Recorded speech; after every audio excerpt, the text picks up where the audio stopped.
ولن نساوم على الحق أو الثوابت.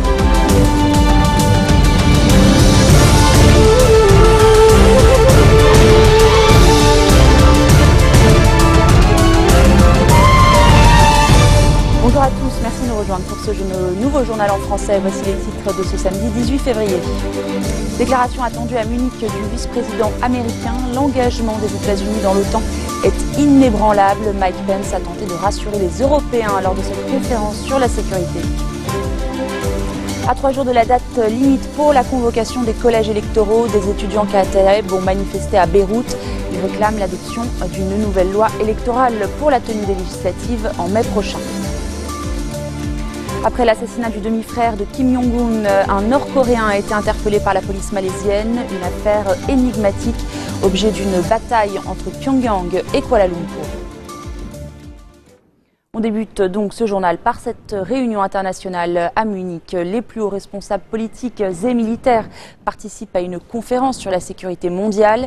L'engagement des Américains dans l'OTAN est inébranlable. Déclaration très attendue de Mike Pence. Le vice-président américain a voulu rassurer les Européens, mais en même temps, il a exhorté l'Europe à augmenter son budget défense. Au nom du président Trump, je tiens à vous apporter la garantie que les États-Unis soutiennent fermement l'OTAN et feront preuve d'un engagement inébranlable envers cette alliance transatlantique. Dans son allocution, Angela Merkel est quant à elle revenue sur les difficiles relations entre l'Europe et la Russie. On écoute la chancelière allemande. La Russie est aux portes de l'Union européenne. Elle est aussi une frontière extérieure pour nous. Et je ne cesserai de faire campagne pour avoir de bonnes relations avec la Russie, malgré des opinions différentes sur de nombreuses questions.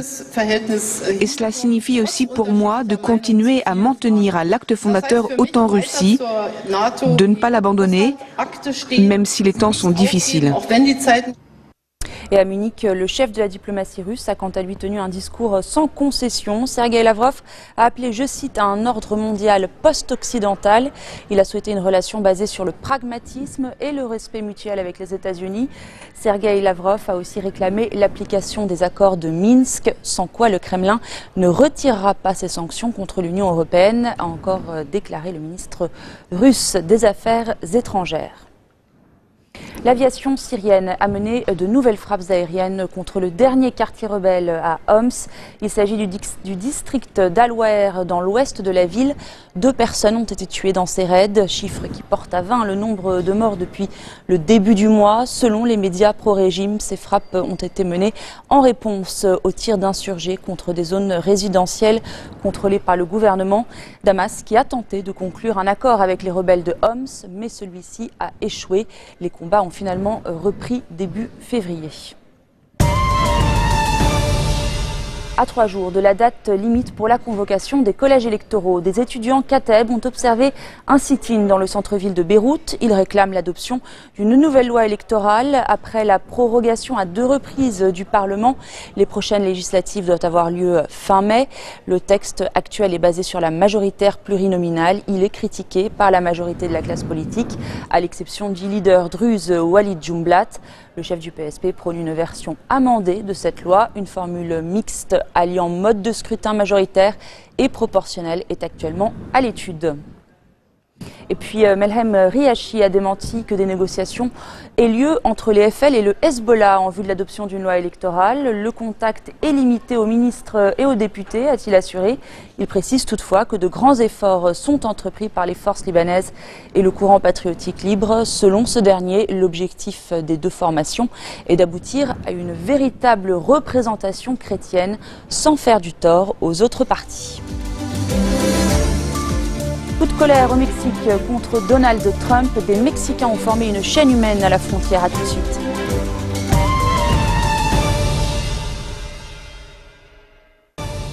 Un mur humain formé à la frontière américaine, une initiative lancée par des milliers de Mexicains en colère contre le projet du président Donald Trump. Pierre Leduf nous en dit plus. Contre le mur de Donald Trump, ils ont choisi de se donner la main. Des milliers de Mexicains ont formé une chaîne humaine de 1,5 km le long de la frontière avec les États-Unis. Un rassemblement organisé par les autorités locales Entre Ciudad Juárez et El Paso au Texas, des milliers de personnes traversent tous les jours la frontière. Qu'il prenne conscience de ce qu'il est en train de faire et qui l'affecte. Sa propre épouse est une migrante, c'est une migrante. Alors je ne comprends pas pourquoi il prend ces mesures. Des deux côtés de la frontière, l'opinion se mobilise aussi contre la vague d'arrestations menée par les services de l'immigration. Elle a ciblé 680 personnes en une semaine, dont Daniel, un jeune Mexicain entré illégalement sur le sol américain il y a 16 ans. Il était normalement sous la protection du Dream Act, voté par Barack Obama. Si certains d'entre nous avaient encore un doute sur le fait que Donald Trump ait déclaré une guerre ouverte contre tous les immigrés dans ce pays, ça ne devrait plus être le cas. Avec l'arrestation de Daniel, nous avons vu que le gouvernement fédéral ne tient pas ses promesses et qu'on ne veut pas lui faire confiance. Par ailleurs, un document obtenu par la presse révèle que le président américain envisagerait de mobiliser 100 000 membres de la garde nationale pour arrêter les immigrants illégaux à travers le pays.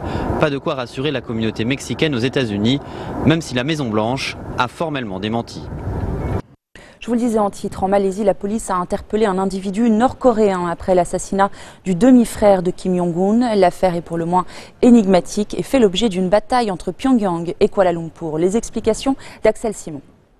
C'est dans ce centre de détention que le 4e suspect arrêté par la police malaisienne est détenu. Selon la police de Kuala Lumpur, il s'agit d'un Nord-Coréen d'une quarantaine d'années.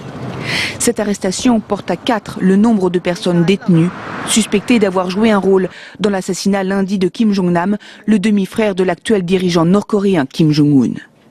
2 femmes et le compagnon de l'une d'entre elles ont déjà été arrêtés par les autorités malaisiennes. Sur ces images de vidéosurveillance, on distingue l'une des 2 femmes. 2 espionnes de Pyongyang selon les renseignements sud-coréens qui auraient empoisonné Kim Jong-nam en lui jetant un liquide au visage.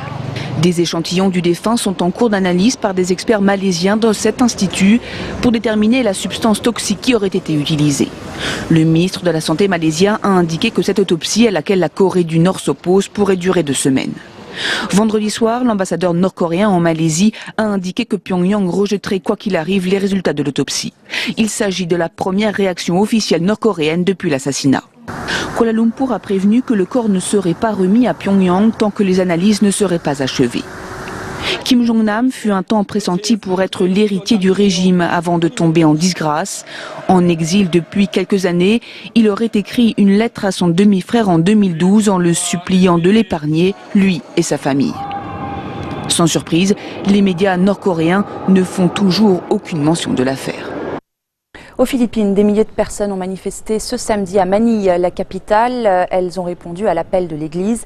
Celle-ci s'insurge contre les meurtres menés dans le cadre de la guerre anti-drogue lancée par le président Rodrigo Duterte, qui dénonce quant à lui l'hypocrisie des responsables catholiques sur ce sujet. Pierre Leduf. Sono à fond, l'église catholique mobilise aux Philippines. Elle a réuni samedi des milliers de fidèles à Manille. Une vraie démonstration de force pour cet événement baptisé Marche pour la vie. L'église souhaite dénoncer la guerre anti-drogue du gouvernement de Rodrigo Duterte. Une guerre sanglante qui a fait plus de 7000 victimes depuis juin dernier. Comment se fait-il que les toxicomanes pauvres sont les principales victimes dans cette guerre ? Nous pensons que cette politique doit être remise en question et réévaluée. Pour les catholiques, c'est le droit à la vie qui est primordial. L'Église est aussi vent debout contre le projet de Rodrigo Duterte de rétablir la peine de mort aux Philippines. Les meurtrières opérations anti-drogue de la police ont aussi été attaquées en justice par des proches de victimes. Mais pour l'instant, rien ne semble arrêter le président philippin. Les gens peuvent changer. On ne devrait pas les tuer quand ils font des erreurs, parce que nous ne sommes pas propriétaires de leur vie. Dieu a donné la vie et il est le seul à pouvoir la reprendre. Le président philippin a fait de l'Église catholique l'une de ses cibles préférées depuis son élection. Il dénonce en particulier son hypocrisie. C'est la fin de cette émission. Voici le rappel des titres qui ont marqué l'actualité de cette journée. Déclaration attendue à Munich du vice-président américain. L'engagement des États-Unis dans l'OTAN est inébranlable. Mike Pence a tenté de rassurer les Européens lors de cette conférence sur la sécurité. À 3 jours de la date limite pour la convocation des collèges électoraux, des étudiants Kateb ont manifesté à Beyrouth. Ils réclament l'adoption d'une nouvelle loi électorale pour la tenue des législatives en mai prochain. Après l'assassinat du demi-frère de Kim Jong-un, un Nord-Coréen a été interpellé par la police malaisienne. Une affaire énigmatique, objet d'une bataille entre Pyongyang et Kuala Lumpur. Merci de votre attention. Retrouvez-nous tous les jours à 16h40, heure de Beyrouth. Très bonne soirée.